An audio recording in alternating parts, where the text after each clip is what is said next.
Hello, welcome back, everyone. Unsurprisingly, the results of the leadership review for the Conservative Party held in Calgary yesterday had delegates unanimously vote Pierre Poilievre to continue as their leader. Now, one thing they didn't vote on was to change their party's name, because obviously they are no longer the Conservative Party of Canada. They should rename themselves the Republican Party of Canada, because Republican MAGA policies and rhetoric are the policies and rhetoric that their leader chooses to parrot all the time. Now, the US president has been very vocal about some of his positions.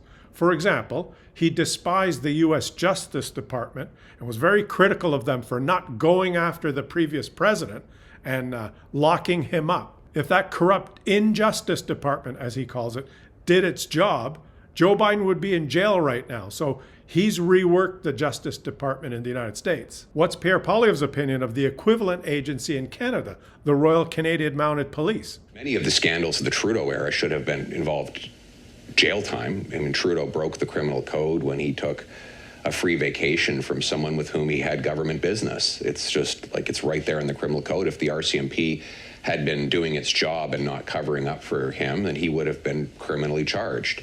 And again, he probably violated the criminal code in the SNC-Lavalin scandal. These would normally have led to criminal charges, but of course the RCMP covered it all up, and the leadership of the RCMP is frankly despicable when it comes to enforcing laws against the Liberal government. The leadership of the RCMP is corrupt, and if they had done their jobs, Justin Trudeau should be in jail.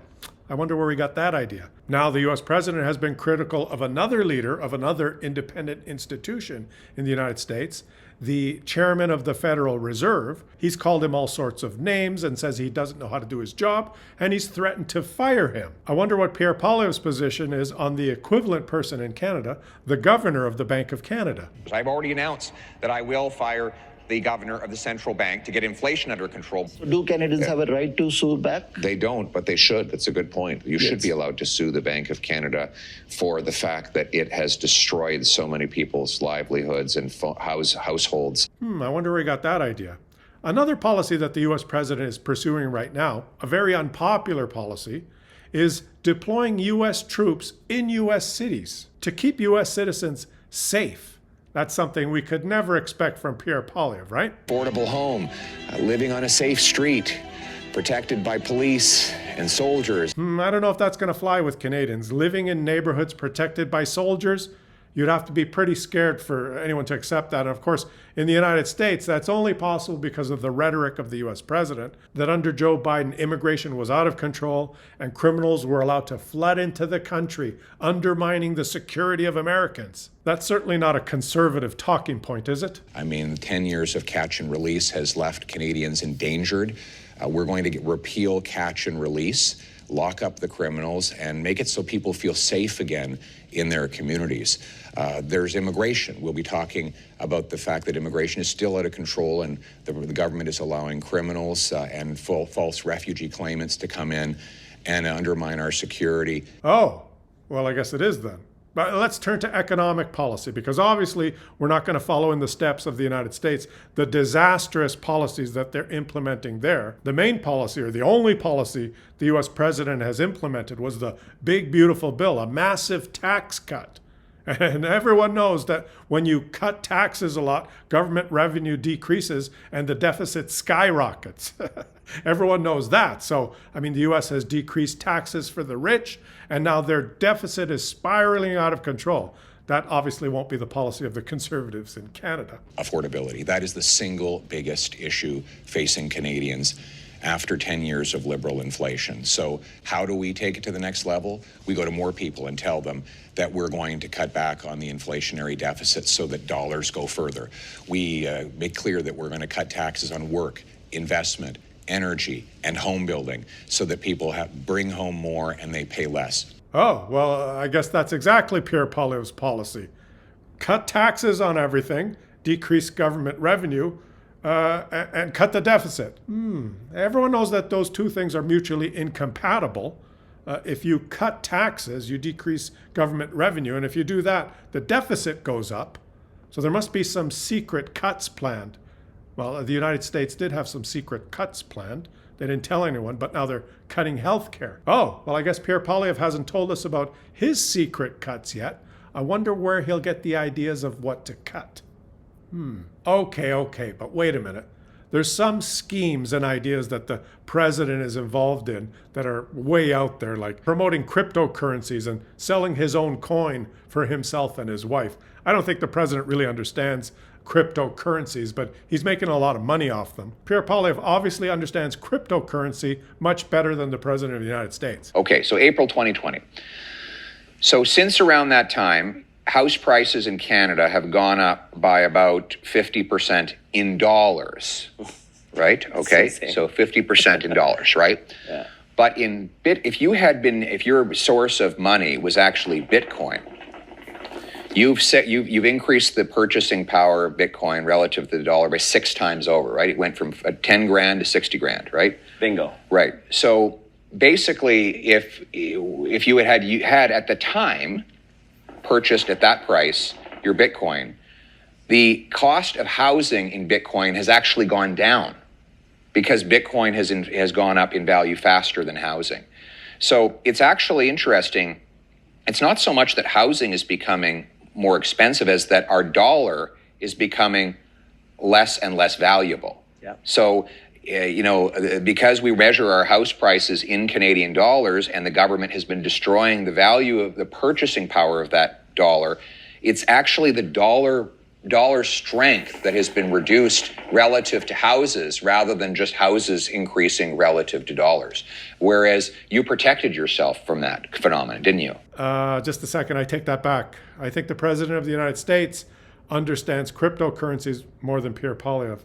What was he saying? That the price of Canadian houses has actually gone down if you owned a cryptocurrency because in real dollars, the dollar went down and I didn't really understand what he was saying. But hold on a second. You can't judge a person just from some comments he's made on cryptocurrency. A lot of people don't understand cryptocurrency. This is a conservative leader. Conservative voters are fiscally responsible and they're interested in good, solid economic policy. And Mark Carney, that guy, he's worked in finance his whole life. He's been the governor of the Bank of England. He's been the governor of the Bank of Canada. What does he know about economics and the economy? Now, Pierre Poilievre, this guy's a sharp cookie. He can explain exactly how the economy works. Listen, money is like, it's the price signal. It's like a laser beam, yes. Right? It's like Milton Friedman, the great economist, talked about how no one can make a pencil. Yeah. Pencils are made by thousands of people who don't even know they're making a pencil, right? Like they could be in a mine producing the minerals to make the yellow paint. Someone else is cutting down the lumber to make the wood. Another person is in another part of the world mining the lead. The rubber for the eraser comes off a rubber tree in Asia. Yeah. And all of these different components are being made by workers who have no idea that they're making a pencil. So why are they making it? Well, because they're being zapped a price signal. Their company is being told this is what lead goes for, this is what lumber goes for, this is what rubber goes for, and that price signal incentivizes the production. And so they all conspire to create this pencil, and then they zap one single number to your local store, which says this pencil costs you, 25 cents. And that is a price signal, a piece of information that is zapped to the person's purchasing. They say that pencil's worth more than the cost. I'm going to buy it, right? But when you screw up that price signal, you mess up the entire system, right? It's like remember when we had those, maybe you're too young, those old televisions with the antennas, yeah. And you move the antennas out of the way and the whole screen goes staticky? Yes. Well, that's effectively what happens when you screw up the price signal with inflation. The relationships between buyer and seller, between lender and borrower, between saver and spender, they get all screwed up, and the system, the information signals get messed up, and the economy starts to break down. But if you have sound money, then that you have clear, simple communication of price information and value between human beings, and it allows us to collaborate spontaneously to create the most magical goods that save lives, that improve our health, that bring families together, and make for a better and more peaceful world.